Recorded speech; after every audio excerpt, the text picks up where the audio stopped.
And welcome, everybody, to another episode of Strife's Sanctum. I'm going to be doing a little bit of a different tack this time. I've made a version of this Silent Hill 2 review on my own.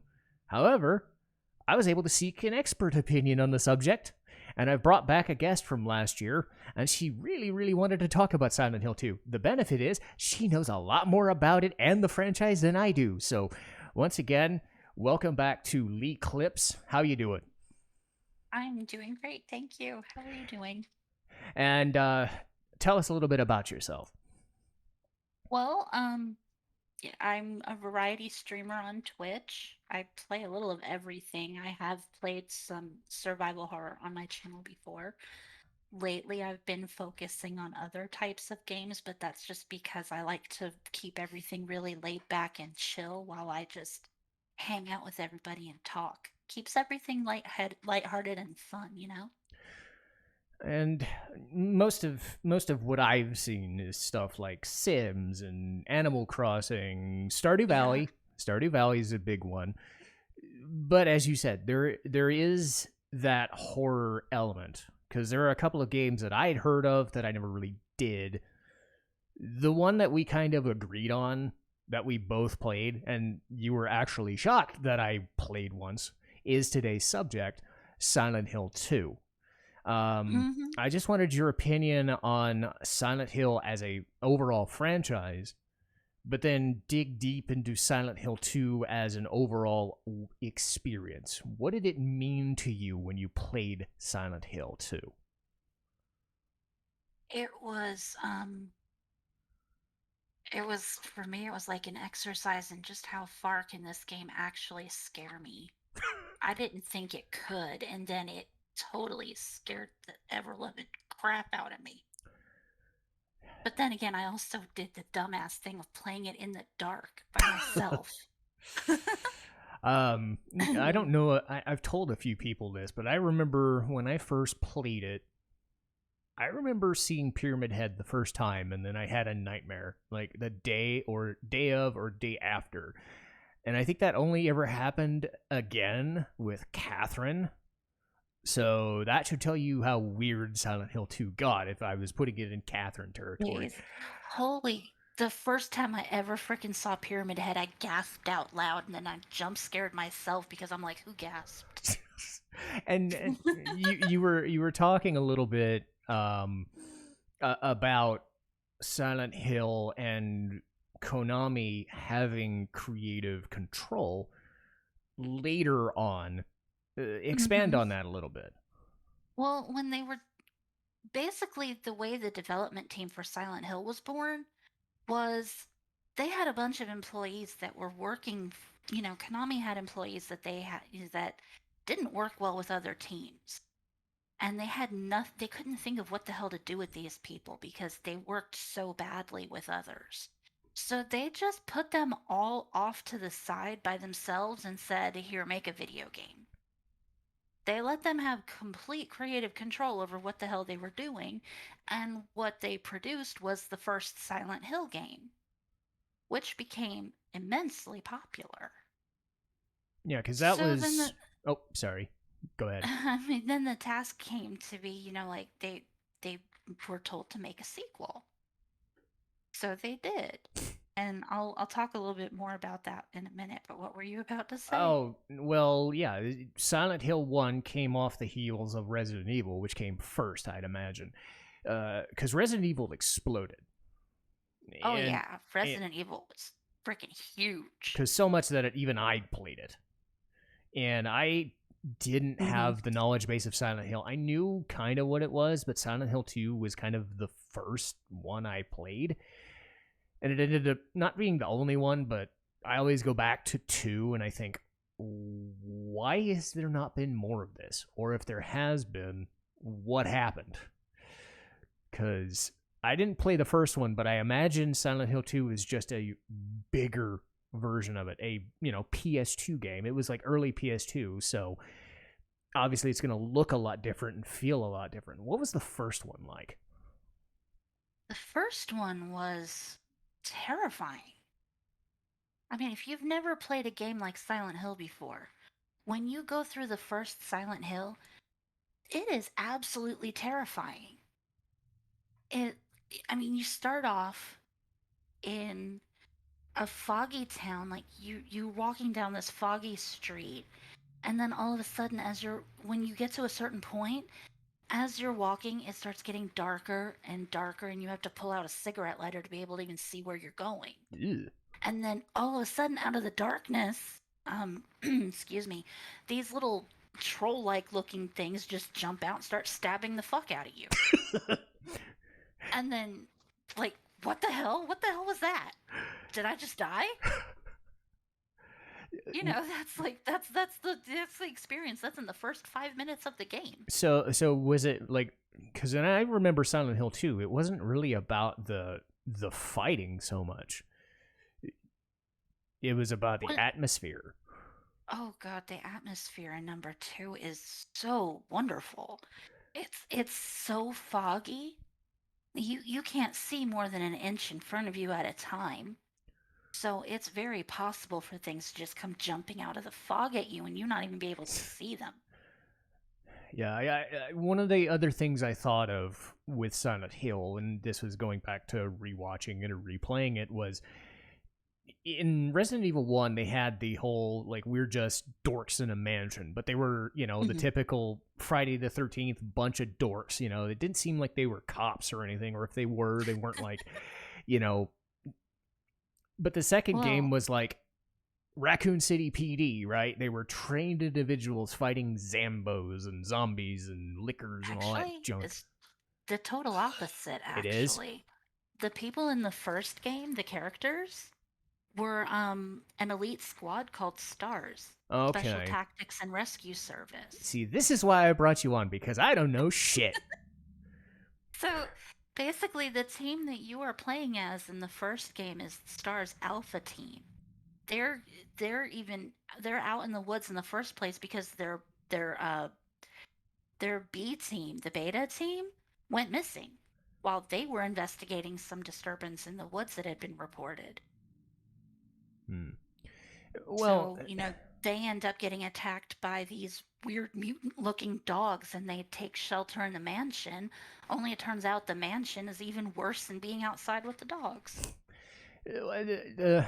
I bring that up because now that you mentioned, that actually reinforces my point about Silent Hill.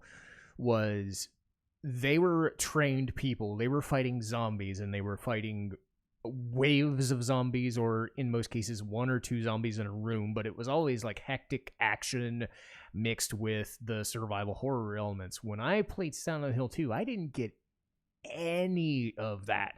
They went a completely No, different track. I exactly. remember Harry Mason and James Sunderland, specifically James, are just regular people with Yep. sticks or guns or pipes, mostly pipes, but it's just like. And they can't aim for shit sometimes because they're just like they're just typical everyday people. And thinking about James as a character, I was surprised going back, seeing how committed he is, despite all of the evidence to the idea that Silent Hill itself is messing with his mind. Because he's looking for his wife. He Mm-hmm. doesn't think anything of it. He's just like, oh, I don't know. I'll just go. And I'm like, why? But he's committed, and I'll give him that. That's the thing I noticed most about James. I just wanted your opinion on him as a main character. James is actually a pretty fascinating main character because on the one hand, you know, he knows somewhere in his mind that his wife is dead. But then he gets this letter from her saying that she'll be waiting for him in Silent Hill and he's like, "Wait a minute. My wife is dead. How can this be possible? I have to check this out." So that's what he's there for. He's there to check out the possibility that his wife is actually waiting for him somewhere in Silent Hill and not really dead. And was this a was this a conscious choice of a change in Silent Hill 2 to focus on the town itself doing all this, or was this a thing in Silent Hill 1? In Like, Silent Hill 1, it was mostly the town was reflecting the mental state of one of the people that was in the town. okay. Basically, the reason why everything kept shifting into the nightmare world was because Alessa was trapped there, and the hell world was her hell. It was her way of expressing how trapped she was. Okay. She was literally trapped in that town by the people in it, and she was so severely traumatized by what they put her through that her internal hell became everyone else's external hell. Ew. Yeah, So the so town they is special that way. they expanded on it.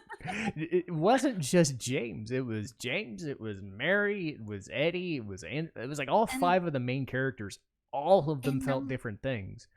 in number 2, it kind of expanded on it a little more to the point where it was like Silent Hill is a reflection of whatever inner demons you have haunting you. Ooh. So, like for James, it was monsters chasing after him and trying to punish him. For Angela, it was her parents trying to traumatize her even further than she'd already been traumatized Yeah. and seek vengeance for what she did to them. Yeah. Uh, I mean, spoilers here. Angela's not perfect. No, and I remember talking about this in my solo review. I felt it was weird reading about her as a character because they acted upon her being like a teenager. And Was. She was intended to be a teenager who the voice actor that they originally chose for Angela in the original game, she sounded much older, but she still had this like childlike innocence, mm-hmm. which is what they were trying to capture. Like Angela felt older than her years because of everything she'd been through, but in a way she was still very much a child. Mm. And that's her being in that town was just basically she was trying to seek some kind of absolution for what she did. Hmm. Yeah, and then Eddie was apparently his whole thing was he killed a man and then killed a dog. Well, he Now, killed a dog and then he killed the man. now why that reflects on a fat guy sitting over a toilet puking up a storm, I'm not sure, but what a way Well, to that's just how that's just how they chose to introduce us I to Eddie. guess. Cuz Basically, Eddie was tormented by the fact that he was bullied his whole life, and one day he just snapped and killed a dog because it looked at him funny. And then the dog's owner came after him and he killed that guy too. yeah, and I'm not sure if it was a police officer or just the dog's owner, but yeah, it No, was it was just the dog's owner, but the ah. fact that he killed somebody just kind of like put the final nail in his coffin and he ran for it and Um ended up in Silent Hill. yeah, I don't want to jump around too much, but now that I'm thinking about Eddie, one of the weird things, and I don't know if this is just survival horror in general, Hmm. but boss battles really don't feel like battles at all because you're just kind of pelting a guy in a room. Like it's you're facing off against Eddie in a meat locker. You're facing off against a guy in a weird trapped room. Maybe that's the design of survival horror. Well, It, the thing with Eddie and your fight against Eddie was he was perfectly willing to just completely ignore you and even on some level try to listen to you. But then when he thinks that James is taking the track, oh, he's doing what everyone else does. He's laughing at me. He's mm, judging me. that's when he snaps and comes after you. Yeah, I think And then it becomes, and in that moment, it becomes a matter of, okay, I really don't want to kill this fucking fat guy, but I'm going to have to before he kills me. and then James goes, he killed him. He legit killed him because everybody else at that point was just some weird amalgamation or monster. Yeah. I remember the line was, "You're just like him, James." And it was just because he does get that weird line or two in there because it always felt weird that they were giving you 3 or 4 extra characters. Like, I get Laura because she was like fucking with James the entire time. Angela and Eddie, I just felt were just like side characters to prove the point that Silent Hill is fucking with you because it can do that. But it is nice that they added that in there because, again, the surrealism of Silent Hill is just, it's so thick. It's almost like cloying and claustrophobic despite being this giant town. So just walking in there, just like, nope, you're screwed. Well, even when you're walking to the town and you see Angela for the first time in that graveyard, she she's confused about your presence there. She's honestly confused that there's another person in that town. She thinks it's just her there and her own inner demons. But then she actually sees another person, and at first she's not sure you're real or not. But Yeah, she then still takes a moment to try to warn you against going because, but the James town's is gonna not do it. normal. James is gonna do it, come hell or high water. And he doesn't he just ignores her concern at first because he thinks, just how weird can it be? And then everybody else starts getting worse and worse and Oh, worse. poor simple stupid James. Yes. While we're talking about James again, what was your thought of Maria? Obviously, it will contrast to Mary in a second, but they're one and the same essentially. But Maria versus Mary, because there's so much going on there. What was your thought when you saw them? Maria is actually, she's not Mary. She was a manifestation of the town to kind of further mess with his head. It worked. It totally worked.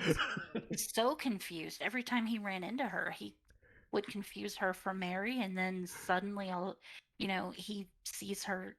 Every time he sees her, the first word out of his mouth is Mary. But no, it's Maria, and she gets royally ticked off when he confuses her for someone else. But since we've already overall, done this, I think she's necessary to the story because seeing her and her being so completely different from his wife really helps in his mind cement how he felt about his wife. Because every time I think about Maria, I always remember the 2 instances where the game kind of fakes you out. Pyramid Head stabbing her, and then she just shows up, says, "Hey, I'm totally fine. Come get me," because whatever. As soon as he gets there, she's in the bed dead or something. It's weird because I think the game's trying to tell James something. He just doesn't get it. But she dies twice. The game keeps is coming absolutely back. trying to tell him something. Yeah, Maria's job is to basically remind him of something that he has blocked in his head. Which he finally does in the Lakeview Hotel.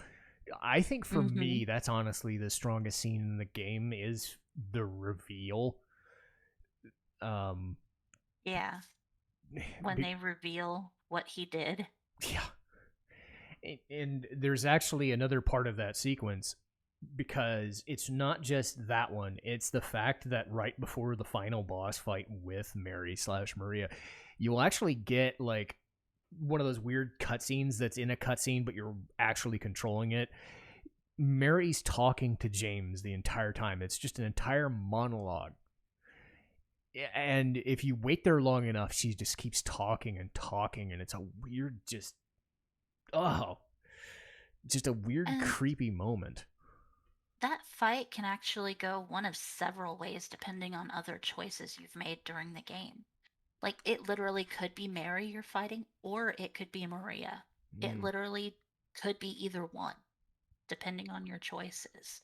And likewise, the version of her that you fight at the end of the game determines which ending you're going to get. okay.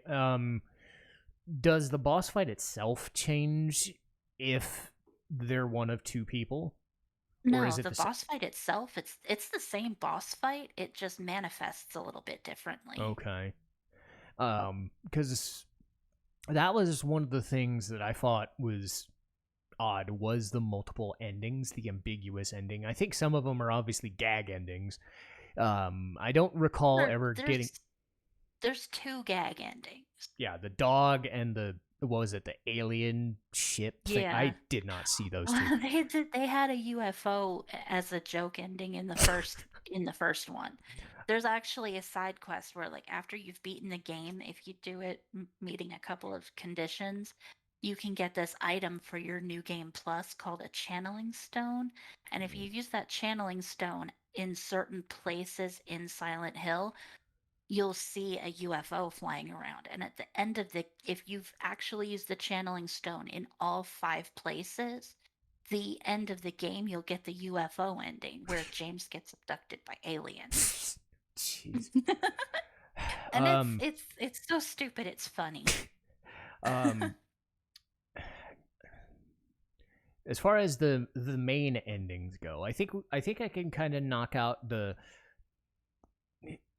I don't know. I personally think James taking Maria home just for her to become Mary and die anyway is kind of that one does make sense, but I don't know if I would count that. I mean, none of these endings are supposedly the true ending. I think that's one of the beauty parts of it is they kept Yeah, it it's ambiguous. all up to your interpretation. And Whichever one. Most people typically like to believe the ending called In Water is the canon ending, but there technically is no canon ending to this game. yeah, and I felt that way too. Um, just because I getting back to Laura because we didn't really talk about Laura much. James taking Laura out of Silent Hill after everything he's done sounds really like sticking the knife in Mary's back one extra time or kicking her while she's down rather than taking responsibility. That seems really awkward for a guy. Um, And I don't know if that's the interpretation I'm supposed to be getting from that. it's really not actually. Like the reason why they have an ending where James and Laura go off by themselves is because while while Mary was in the hospital, she met this little girl named Laura, and they became really good friends. And one thing that Mary wanted, Laura was an orphan, she didn't have parents. Oh, okay. Mary wanted to adopt her, Okay. and she wanted her and James and this little girl to be a family. So Hmm. that's one of the reasons why it makes sense for James and Laura to have an ending where they have, they leave the town together because they're fulfilling Mary's final wish of being a family. Okay. Because that actually does lend credence to those who would believe that. I'm of the belief that James is irredeemable and like I understand his reasoning for doing it, but you can't be doing anything like that. So I get why In Water would also make sense because he's mentally screwed. Like Well, you know what the in water ending is, don't you? yes, I do, and it is dark and it is well, nobody It got is out very safe. dark. Um, No. but getting away from that subject, let's talk about the the actual gameplay of Silent Hill. Um, I don't have as much experience with survival horror games. My interpretation is they followed kind of the Resident Evil template of here's a guy with some guns, but there's not a lot of bullets. You got some weapons, but you're fighting zombies. But there's I always find survival horror a little strange because you're doing all the locked doors and all the puzzle. Like was Silent Hill indicative of survival horror at the time, or how those games are supposed to be? Like, I don't know as a gameplay perspective if that's the right way to do survival horror. I wanted your opinion on it. Well, it's definitely very indicative of the time it came out in. Okay. That's how survival horror was being done then.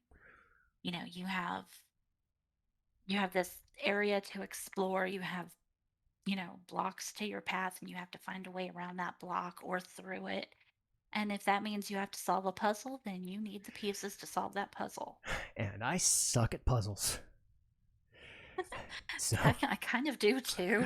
You have you have no idea. In the first Silent Hill, there's this really obscure puzzle in the final hospital, like when you're in the end game there and you're going through this area. It's called Nowhere. There's this one room that has a zodiac themed puzzle, and at first you think maybe it the puzzle corresponds to the like the numbers of the zodiac or something, but it doesn't. Like, I'm gonna spoil this here, so huge spoilers. If you don't want to hear this, mute me for a minute. all right. But the solution to the puzzle doesn't turn out to have anything to do with the freaking zodiac at all. It has to do with the number of legs on each creature in the pictures. Oh. So, like, for one panel, you have to put in whatever number legs were, the clue that you have is zodiac creatures. The actual puzzle that you get is different creatures with different numbers of limbs, and you have to put in the total number of limbs on that panel. Yeah, and that's how you solve that particular puzzle. And there's no way to figure that out except for this one tiny little poem stuck to the wall. And part of me wonders how people are supposed to figure that. Like, to me, puzzles are that way. Like, you have to, and this goes into like point and click adventure games. Like, how did somebody supposed to know that specific way to answer that specific puzzle? I'm reminded of the one in the apartments in 2, where you find all these coins and you open the box and you get a key, and then you find a thing, and then you find a trash compactor that's full. So what you're supposed to do is find this like 12-pack of juice. And I'm like, why am I carrying this 12-pack of juice when I'm carrying a gun and a pipe and a key and and then we're like, you're supposed to dump it down the thing and get in there. Like, how am I mean, that was one of the early puzzles too. That's what that, and yeah, that is kind of a little stretch there, but I can honestly say the puzzles in the second game were a little bit more straightforward than the ones in the first game. Ew. Well, remind me never to try any of those games, because I can't do puzzles. I think some of my Silent Hill VODs are still up as highlights. If you ever want to look at the first game, I played it on stream before. I might have to, because I said before about the combat. James is armed with a pipe and some guns. Yeah, I think the very first weapon you find is a plank of wood with a nail in it. And until you find the pipe, that's the best thing he can find to defend himself with. Did you feel like that? I mean, it makes sense from a personal perspective of self-defense. Does it make sense from a gameplay perspective, fighting zombies with a plank of wood with a nail? Like, of all the self-defense things, that seems really small. Well, honestly, it's more along the lines of, holy crap, why couldn't I just find a gun first? I don't want to let these things get close enough to me to attack. Yeah, and then you find like 3 more guns, and you're like, oh, well, I can just stand in back. Yay. Yeah, except the fact that I have to make sure I use my ammo wisely. Yeah, that's a scary thought. I remember one time, and I don't know if you ever did this, was the second time you face Pyramid Head. It's the one where he just randomly shows up in the well. I think you can actually get his giant's knife as the weapon. But it's so unwieldy to use. It's just like, oh, okay, you can instantly kill, but on the floor It's the entire. oh yeah. Oh. No, it is totally possible when you're going through this set of basement rooms. He's roaming the halls. You have to dodge him.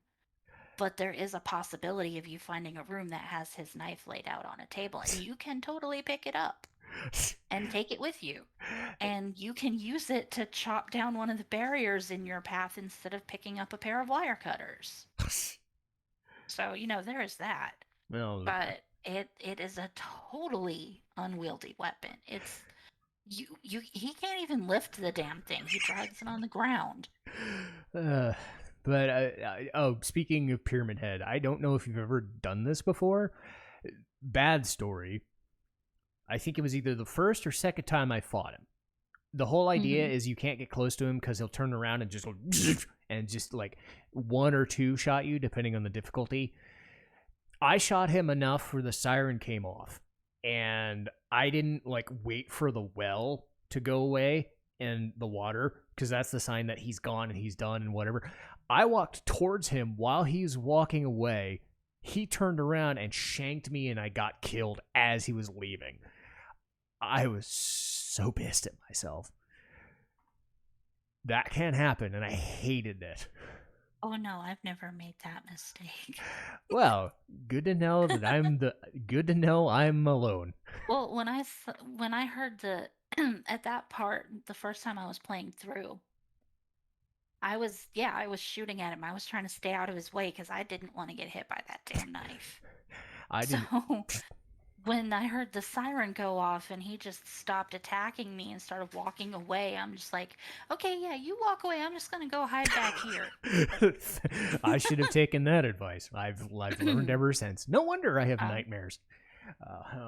Well, I also have a stair phobia. I don't like trying to cut people off on the stairs because I'm paranoid they're going to push my ass down them. Ooh. Ew. Is it like phobias. Is it a fear of heights, or is it just a fear of people being rude? I think it's more of my fear of heights. Because I have that too.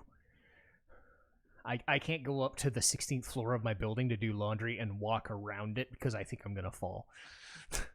So. Oh yeah, oh god, when I lived in one of the times that I lived in Florida, I lived in this place in Orlando, and I was up on the second floor, and I didn't like going too far out on the balcony because I was afraid that I would fall over the rail. Let's see. Wrapping up on Silent Hill 2, what would you say was like one or two of the main like weaknesses of the game? Like if you were to be put on the spot and say, I just did not like this, what would you say it was? How slow he ran. I mean, what the hell? Couldn't he hit a gym once in a while? Couldn't they have given us a track runner instead of this dumpy asshole? I don't even know what his job's supposed to be. They never specify. They never specify. He's just a dumpy looking doofus who comes to town because he misses his wife. Oh yeah, but he's so fucking out of shape. It makes trying to run from things painful. If you want a game to avoid as far as how slow it is, I love the game, but Curse of Darkness, one of the Castlevania games for PS2, the first one, Lament of Innocence, didn't do this. He felt really fast, but the way it was designed, maybe it was the camera behind the guy, he just ran fucking slowly, and it took forever to get somewhere. I know that kind of pain. Oof. Anything else you can think of? Maybe a learning curve for like when you pick up your first weapon. Maybe he's not specially trained in guns and everything, but you'd think if you point a gun at something often enough, you'll start to hit it more often than you'll miss it. Yeah, rather than hear the planking sound. Like, you have to hear the plank sound every time it hits or them screaming for it to work, but it isn't always. What was your biggest WTF moment when you played it? When I played it, well, aside from dying to Pyramid Head when I shouldn't have, it was I think it was No, was it what Mary turned into? No, it was the sequence later in the game. Like you get like different daytime effects and nighttime effects. I think what scared me most wasn't the fog. It was the nighttime where there's nothing. It's like James is Mm. like there walking in about 2 or 3 feet of light, and everything else is just nothing. Enemies could be somewhere, they could be nowhere. It's just stuff. It's just black goo all over the screen until you get into another part of the game where it's like nighttime or daytime again. I was just freaking out because I'm like, where the fuck am I supposed to go in this Mm. town? Because I'm already scared shitless as it is. But I think the darkness effect, I loved it, but I Uh-huh. hated it at the same You time. and you know that part where you have to go row across the lake to get to the hotel? Oh, Oh god, it's entirely possible to get lost and game over from that. you can wait. You can game over from that. Mhm. You can get so lost that you end up like just game over. I did not know Like that. if you get too far off course, you can just end up like going so far off course you're like off the game. Oof. It's not cool. Um, any. Basically what they'll Oh, do is they'll chalk it up to like some kind of sea monster getting you. oh yeah, the Leon from Resident Evil 4. Chomp. Oh yeah, don't shoot the water. um, as far Oh, that was as awesome. the biggest strengths of Silent Hill 2, if you had to pick like one or two things, what would be like the absolute strength of this game? The writing, it was so well written. Everything in there was just like everything was deeply impactful. Nothing left you unaffected. And if you were unaffected, then I really question your humanity. Yes. But like everything that happened had an impact on your psyche, on your emotions, on just holy shit, how much of this can I process? And it doesn't. It's not trying to make you feel good. That's the thing. Is No, it's definitely a commentary on something. yeah, a commentary on don't mess up your wife.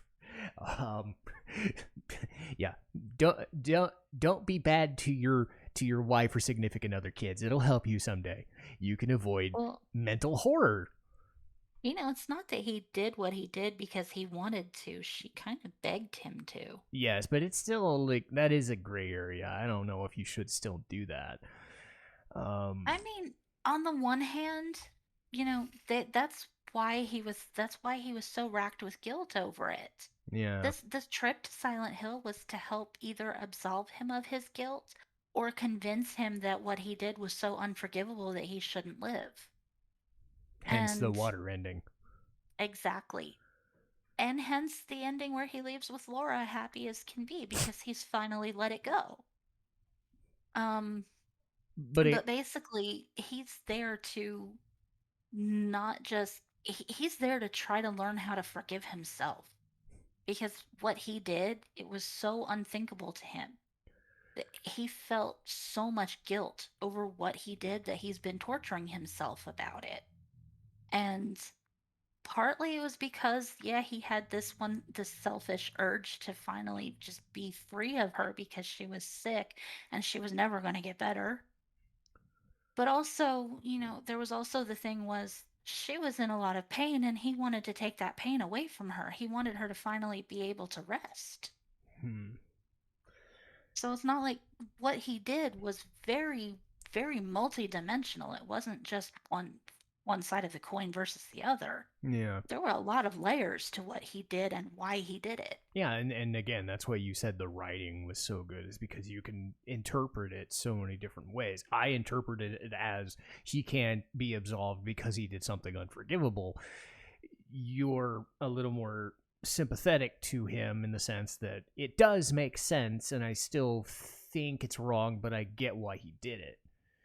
Mm-hmm. Other games would be just flat out telling you this is how it's done, and sometimes that's not always the best thing. And Well, like that was where the game's strengths really were, was in the storytelling, in the voice acting, even though, everybody's got their favorites when it comes to this, but I do agree that, the original voice actors were immensely great and everything. I kind of like at first I was skeptical when I heard the remaster was going to be using different people, but they're not bad. I mean, if No. you're comparing them to the first set of voice actors, they definitely sound different. But the reason why they cast the original people was because of how they sounded. They wanted them to sound that way. Hmm. And then for Konami to just go back and like completely yank the rug out from under everybody by replacing them with different people, it rubbed a lot of people the wrong way. Not because the people weren't good. They were good. I've heard them. I've actually seen people play the remaster, and I know that the new actors were good and they did their jobs very well. It's just the original team hired the people they hired because of how they sounded. They Hmm. wanted the characters to sound that way. Yeah, and I felt like James and Mary, the actors they got in the original, were the best ones. Hmm. I felt Angela, Eddie, and Laura to an extent were fine, but had their moments of just being, this, and I said this in my own review. I said, I want a game to sound like a game and for the acting to sound like game acting. I think Silent Hill 2 was going for more of that like late 90s B movie kind of schlock, which is fine. It's not an indictment on the actors. I think it's just a personal preference. I just wanted to throw that because I don't think there's condemning the actors they replaced them with for being bad actors, because I personally like those people, Troy Baker and McGlynn and all the, like, I name them off the top of my head because I've heard them in 20 years. But that's also a Hmm. bias on my part. But like you've been saying, Well, also, it's the fault of Konami changing them. That's probably why people don't like it so much. well, also, Konami was like trying to cut corners by not having to to pay the actors to relicense their voices. I suppose. And that's another reason why they went with new people, was because they didn't have to pay quite as much. Hmm. And a lot of people, threw hate on Konami for that. And that's where the hate should go, is on Konami, not on Hmm. the actors. Yeah, and because that's the thing I deal with all the time is, are they a good actor? Are they bad? I can guarantee you there's only been like 2 or 3 instances where I've sat watching a game or watching a show and thinking that actor sucks for one reason or another. I can't stand this. None of the actors in Silent Hill, none of the actors in Castlevania ever got me to just like change the game or turn the game off. I think it's just an ingrained like thing, Hey, right? if you want bad voice acting, the original Resident Evil had some of the worst voice acting I've ever heard. Oh That my has never god, stopped me from playing it. you almost turned into a Jill sandwich. Oh my god, that Jill sandwich thing was so fucking ridiculous. But But I. Oh, and here, it's better if you, the master of unlocking, take this with you. And I'm like, what the fuck, dude? but again, I do think there is, and I dealt with this in Castlevania Symphony of the Night. It's the same idea. If you want that kind of feeling, you get that kind of feeling with the original actors, and most of them do fine. If you want something more akin to an anime from now or a game from now, like, I'm going to go for that 10 times out of 10 because that's what I'm more familiar with. And I said this before, there's like a bias, either way. And I don't think there's a wrong way to think. I think your end goal was blame Konami for it, not the people. Blame because Konami is Konami. You could always blame them for something. So, Exactly. um, but I can't blame And them because they created Silent Hill 2. So, that's and honestly, Konami had almost nothing to do with Silent Hill 2 being created. Like I said, hooray! the first two games, the dev team had complete and total creative freedom. They were allowed to do anything they wanted. They put whatever they wanted in that game, and Konami didn't say a word. Once those two games proved to be so successful, they wanted to keep the franchise going, and that's when they started butting their fucking noses in and saying, you need to do this, and you need to do this, and you need to make sure that it's this. And that's why we'll never get Silent another. Hill 3 was going to be a way different game until Konami butted in and said, you need to make an actual sequel to the first game. And now We we're want to continue that story. and now we're never gonna get another Silent Hill ever again. Or if we do, it's gonna be under Konami's watch. Hell, there's been rumors for the last 4 or 5 years that they're developing a new one. There was another new rumor that just started a few months ago that there's another Silent Hill in development. I'll believe it when I see it.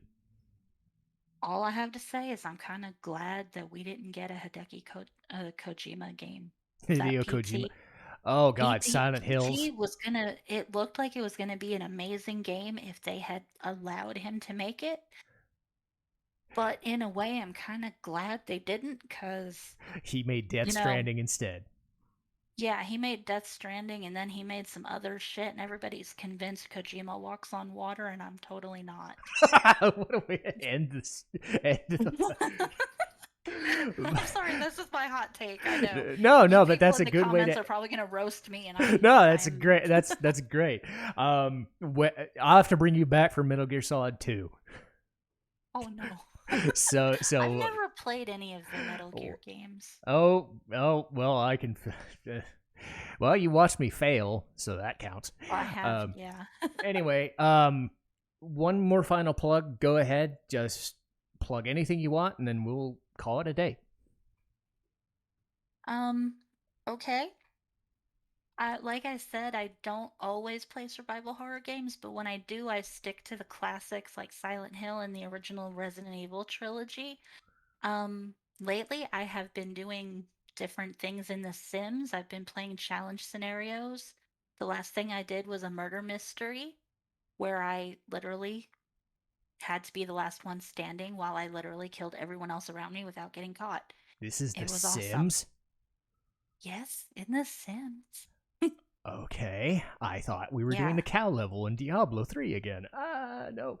Oh, I have someone who's going to show me the cow level in Diablo 3. I can't wait for that to happen. But you also do stuff like Zelda randomizers, Mario, Stardew Valley, again, is one. I do a little of everything. Yeah. Except MMOs. I will not give MMOs the time of day. So you're like me in that regard. Yeah, if you try to get me to play one, chances are I'm going to tell you to fuck off. But yes, if you guys want survival horror, you want The Sims, you want Stardew Valley, you want a whole slew of everything, give LeighClipse a check out on her Twitch channel. But that should do it for me. I want to thank you so much for doing these. Once again, feel free to ask me if you ever want to come back and do another one, even if it's something really strange like a Kingdom Hearts game or Final Fantasy VIII or something else. I'm sure we all have different opinions, but it's always good to have a second opinion on things. But that'll do it for us, and I'll see you guys next time. Citizen Strife signing off.